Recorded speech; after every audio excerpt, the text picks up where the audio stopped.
All right, have you ever heard horror stories about a friend or a family member's investment that went south? Okay, if not, it's probably because you have not spoken to enough people, because sadly this happens all the time. And listen, I've made my fair share of poor investment decisions as well. So as an investor, I know that there's risk in every single investment. Now, all that being said though, I want to show you how to mitigate that risk when you invest, and obviously specifically in multifamily properties. So in this video, I'm going to share with you 3 things that I wish I knew before my first apartment deal, and it's going to help you a ton. Let's dive in.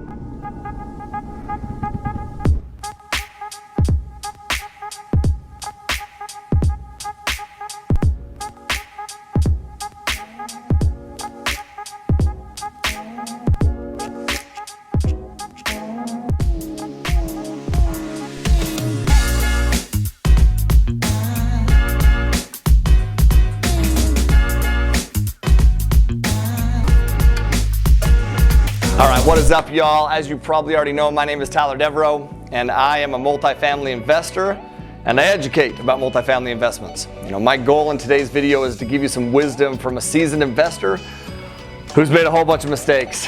And yes, I've made a whole bunch of mistakes with my investment, and that is how and why I want to help you avoid stupid mistakes that I made. So let me tell you about my first apartment deal, okay? The first apartment property that I did was a 20-unit deal in Birmingham, Alabama.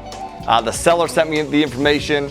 The yearly income was $92,700. The yearly expenses were $50,300, and that equaled a net operating income of $42,400. So I bought this property for $339,000, which essentially meant by the stroke of a pen, I had $85,000 in equity on a small deal. And dude, I was so pumped because first off, I was pumped about finally buying my first apartment deal. But I'll tell you what I was more pumped about, knowing that I could make even more money on bigger deals.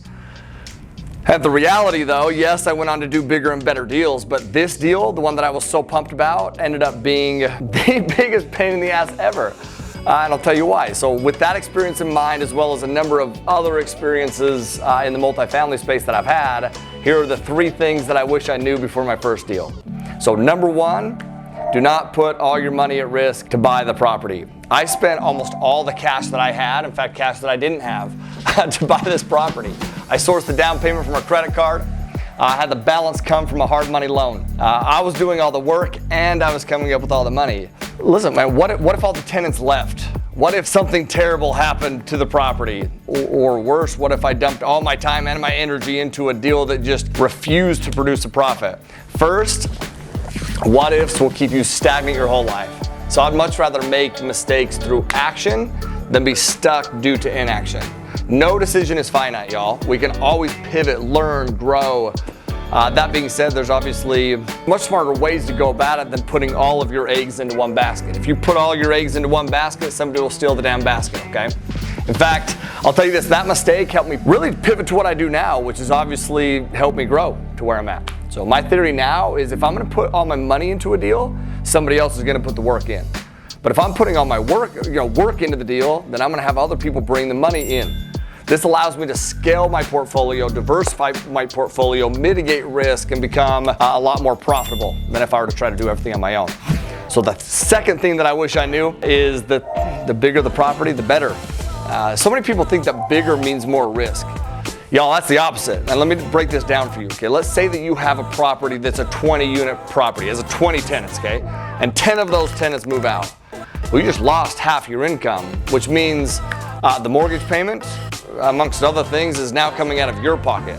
Now let's say on a different scale that you have 100 tenants, 100-unit property, and you have a mass exodus of 20 tenants all at once. You're still profitable on that deal, and you're for sure not paying the mortgage payment out of your pocket. It's double the amount of people who vacate, but a dramatically different outcome from those individuals who vacate. And yes, you'll miss out on some cash flow, and that's not ideal, but it will hardly affect the long-term results of the investment or your quality of life in the short term. So also, the bigger the deal, the more space you have to bring on partners and hire people that will help you make this a successful investment. One of the biggest mistakes new investors make is trying to do it all by themselves. That is a limited, scarcity-based mentality. And when I realized that delegating, which really means to give up money, leads to way more money, my life changed dramatically. I'm successful to this day because I've surrounded myself with people who know more than I do. And I pay them handsomely to do what they are great at. That's how we scale. You know, if I were still investing in small deals, I wouldn't have that luxury because there's not enough profit on a small deal to justify multiple partners, which leaves you stuck wearing all the different hats. And I want you to remember why you're investing in real estate in the first place, which is usually quality of life. So don't be scared to go for bigger properties or invest with people who can put your money to work so that you don't have to do all the work or that you don't always have to work. All right, number 3, do not invest based on speculation.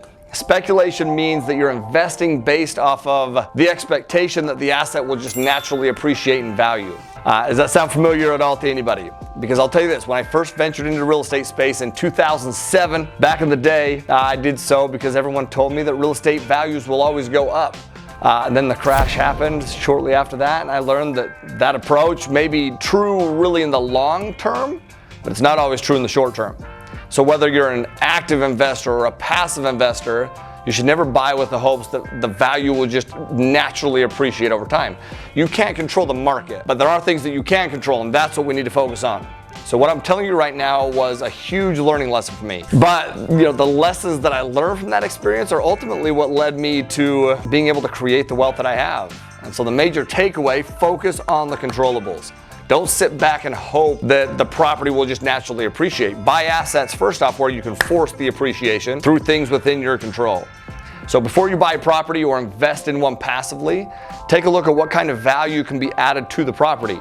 Things that can be done directly or indirectly. So for example, there are things that you can do to directly impact the income of the property. Things like increasing the rents and lowering the expenses and increasing occupancy or adding other services that will boost the NOI, okay? Like reserved parking, laundry, valet trash, things like that. Those are direct ways. Indirect ways to force the value of a property would be adding security to improve the community, or adding some amenities that might be missing, like a pool or a clubhouse, or renovating the interior of the units that, you know, will allow people to justify paying more in rent. So listen, if we can benefit from natural appreciation and forced appreciation, I mean, obviously that's better. We want to have our cake and eat it too. It's cake. That's what you're supposed to do, J. Cole. I got you, bro. It's what we're supposed to do, okay? My point is, don't focus solely on something that you can't control, like market trends. We can't control those. Instead, focus on what you can control. That will provide major upside and mitigate risk along the way. And both of those will save you from being that family member or friend that we spoke about in the beginning. You know, the one who lost all their damn money. You don't want to be that person. All right, there you go. I just saved you from some major headaches so that you can achieve what you're seeking without going through the school of hard knocks like I did. You're welcome, y'all. That being said, it's time for you, other seasoned investors out there, to share your wealth as well. So what do you wish that you knew before investing in multifamily apartments? What scars do you have? What mistakes have you made? And for you new investors, what else do you feel like you need to know before starting to invest? Let me know in the comments below. I promise that I will go through those and either create a new video or add on to those as well. So thanks for sticking with me to the end and for tuning in to my new videos each week. I just appreciate y'all. So for those of you who have not subscribed yet, make sure to do so and then send me any questions you might have. I'd love to help. So aloha, y'all. We'll see you next week.